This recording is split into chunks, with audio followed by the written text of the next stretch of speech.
അവിടെ തന്നെ പഠിപ്പിച്ചു. അതാണ് ശൈഖുനാ വാദങ്ങൾ.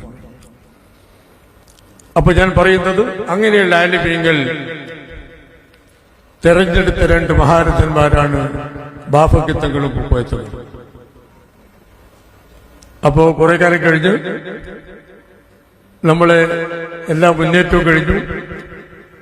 അവസാനം 88 എപ്പോഴാണ് നമ്മൾ അധ്യക്ഷ പ്രസംഗത്തെ സൂചിപ്പിച്ച 89.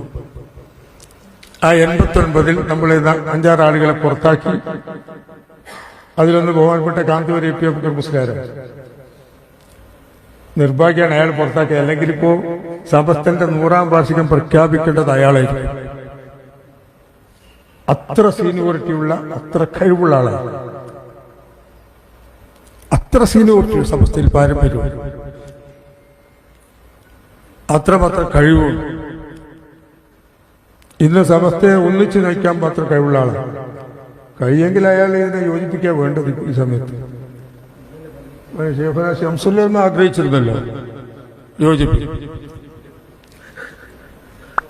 ശംസുല്ലമ ആഗ്രഹിച്ചിരുന്നു. ഞാൻ ചന്ദ്രികയിൽ എഴുതിയിട്ടില്ലേ? ശൈഖുനാ വഫാത്തിന് ശേഷം കാന്തപുരത്തിന്റെ പുസ്തകത്തിലുണ്ട്, കാന്തപുരം എഴുതിയിട്ടുണ്ട്. ശൈഖുനാ അവസാന കാലത്ത് ഐക്യം ആഗ്രഹിച്ചിരുന്നു എന്ന് എന്നോട് പറഞ്ഞിട്ടുണ്ട്. ഈ കാര്യം ശൈഖുനാ വഫാത്തിന് ശേഷം ചന്ദ്രയിൽ അബ്ദുറഹിമാൻ കല്ലായി എഴുതിയിട്ടുണ്ട് എന്ന് കാന്തപുരത്തിന്റെ പുസ്തകത്തിൽ, അയാൾ സ്വയം ജീവചരിത്രം എഴുതിയിട്ടില്ല, ആ പുസ്തകത്തിൽ. അപ്പൊ ഞാൻ പറയുന്നു, ഇപ്പൊ ജാഥയൊക്കെ നടത്തിയല്ലോ, 2 ജാഥ കഴിഞ്ഞു. അയാളെ ജാതി മോശമൊന്നല്ല, ഗംഭീര ജാഥയാണ് നടത്തിയത്. നമ്മൾ സമ്മതിക്കണം അല്ലേ? തിരുവനന്തപുരത്തേക്ക് എന്താ ജനക്കൂട്ടം, അസൂയ തോന്നും കണ്ടാൽ. അപ്പൊ ഞാൻ പറയുന്നത്, അവരെ പുറത്താക്കി. അവർ നമുക്കെതിരെ വെല്ലുവിളി ഉയർത്തി. SYSന്റെ സമ്മേളനം പ്രഖ്യാപിച്ചു എറണാകുളത്ത്. നാട്ടിക മൂസംസാർ മറ്റൊരു സമ്മേളനം തൃശ്ശൂരിൽ പ്രഖ്യാപിച്ചു. തൃശ്ശൂരല്ലേ പ്രഖ്യാപിച്ചത്? തൃശ്ശൂർ. ഇവർക്കൊന്നും ഓർമ്മ ഉണ്ടായി, ഇതൊന്നും ചിലപ്പോൾ ജനിച്ചിട്ടുണ്ടാവില്ല. നാട്ടിക അവിടെയും പ്രഖ്യാപിച്ചു. സമസ്ത മുഷാവറ മീറ്റിംഗ് കൂടി 2 സമ്മേളനം മാറ്റിവെക്കാൻ പറഞ്ഞു, ഭിന്നിപ്പ് ഒഴിവാക്കാൻ. നാട്ടികയും ഞങ്ങളൊക്കെ മാറ്റിവെച്ചു. പക്ഷേ ബഹുമാനായ കാന്തപുരം മാറ്റിവെച്ചില്ല. എറണാകുളത്തെ സമ്മേളനം തീരുമാനിച്ചു തകൃതിയായി ഒരിക്കൽ നടക്കുക.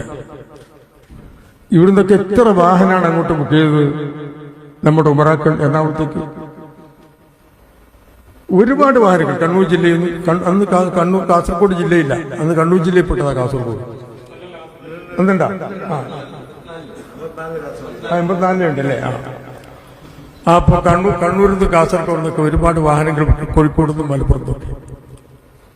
ഞങ്ങൾ ഭയപ്പെട്ടു പോയി, ആ സമ്മേളനം വിജയിച്ചാൽ പിന്നെ നമ്മളെ കഥ കഴിഞ്ഞു. ഞാൻ അപ്പുറത്ത് കാന്തപുരമുള്ളത്, ജനങ്ങളും കൂടി കാന്തപുരത്തിന്റെ കൂടെ കൂടിയാലുള്ള കോല, ജനങ്ങൾ കൂടാഞ്ഞിട്ടുള്ള കോല നമ്മൾ കാണുന്നില്ലല്ലോ. ജനങ്ങളും കൂടി കൂടിയാലുള്ള കോല എന്തായിരുന്നു? ഞാനും ലീഗ് തലേക്കേര് കുറച്ചാളുടെ എന്റെ മാതിരി ലീഗ് തടിമക്കൂടിയ, എല്ലാവരും ലീഗ് കൂടെ, ചില ലീഗ് തടിമക്കൂടെ ചില കൂട്ടുണ്ടാവും, ഇങ്ങോട്ട് കൂടിയ. ഞാനും മുഹമ്മദ് ഫൈസി മരിച്ചുപോയി, പുറത്തു കൊടുക്കട്ടെ, നാട്ടിക. ഞങ്ങൾ പാർട്ടിയുടെ സമ്മതത്തോടെ മുഹമ്മദ് ഫൈസിയുടെ തിരൂർക്കാട്ട് വീട്ടിലിരുന്നു സമസ്തയെ യോജിപ്പിക്കണമെന്ന് ആലോചിച്ചു. ഒരാളിപ്പോ ജീവിച്ചിരിപ്പുണ്ട്, ആ മീറ്റിംഗ് പങ്കെടുത്ത് പയ്യന്നൂരിലെ പെരുമ്പയിൽ SK സംസാരിച്ചു. പിന്നെ വേറെ ആരും കൂടിയുണ്ട്, അത് എനിക്ക് ഓർമ്മ കിട്ടുന്നില്ല. ഒരാൾ കൂടിയുണ്ട്, ചിലപ്പോൾ ഈ സദസ്സിലുണ്ടോന്ന് അറിയില്ല. എന്നോട് ഈയിടെ പെട്ടെന്ന് കണ്ടു പറഞ്ഞു, അന്ന് ഞാനും ഉണ്ടായിരുന്നു സംസാരിക്കാൻ്റെ കൂടെ. അപ്പൊ ഞങ്ങൾ ശൈഖുനാ ശംസുല്ലമയെ കാണാൻ എന്നെ ചുമതലപ്പെടുത്തി, പാണക്കാട്ട് തങ്ങളെ കാണാൻ മുഹമ്മദ് ഫൈസിയെ ചുമതലപ്പെടുത്തി, മാനുസ്താദിനെ കാണാൻ നാട്ടികരെയും ചുമതലപ്പെടുത്തി. ഞങ്ങളെങ്ങനെ പിരിഞ്ഞു. ഷേഖുനായി ഞാൻ കണ്ടു, യോജിപ്പിനെ പറ്റി സംസാരിച്ചു.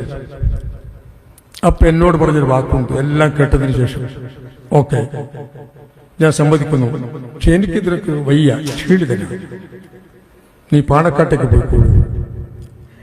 അവരെ ഒഴിച്ചു നിർത്തി ഒരു ചർച്ചയും വേണ്ട, അവരെ ഒഴിച്ചു നിർത്തി ഒരു ചർച്ചയും. ആ പറഞ്ഞൊരു വാക്കിന് അടിവരയാണ്.